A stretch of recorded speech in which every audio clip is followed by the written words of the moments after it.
Ви благодарам, почитувана колешке Фаница. Како што кажавте, проблемот е акутен и хроничен. Се согласувате, имате многу добри информации за тоа што се случува во општина Јагуновци кога ќе дојдат до поголеми врнежи на дожди и поплави. Вие велите дека има издвоено 2 милиони евра на ниво на цела држава во ребалансот, така?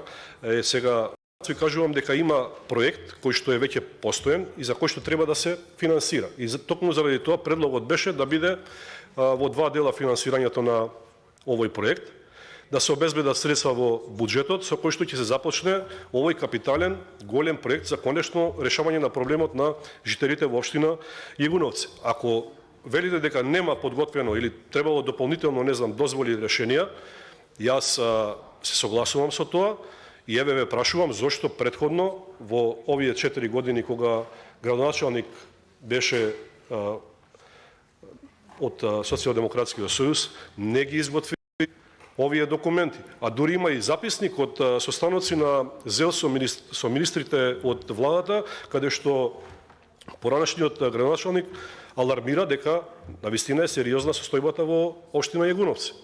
Така да со се можам да се согласам, но не можам да се согласам во тоа да давате поддршка вака со зборови, а не на дело. Значи, вашата работа, како и мојата работа, е да излобираме кај нашите колеги пратеници, да им укажеме на потребата од донесување на вакво едно решение, за да се обезбедат пари во буџетот. Не е наша работа да мислиме дали треба да се подготви документација, дали треба да се, не знам, проект да има, а проект ви кажувам дека има, туку треба да се обезбедат средства и пари за реализација на овој проект.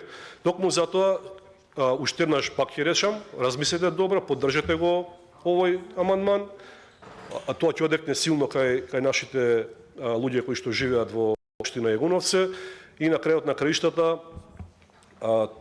тоа е затоа што затоа сме ние во собранието, односно да им помогнеме на луѓето да ги решаваат проблемите. Пари има, пари можат да се најдат, така да сметам дека проблемот е во волјата и во приоритетите на владата.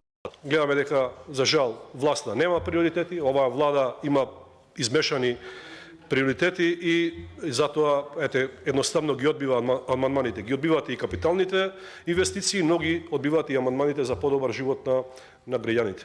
Зашто ќе ги трошите парите? Тоа народот ќе ви каже на следните предвремени парламентарни избори. Благодарам.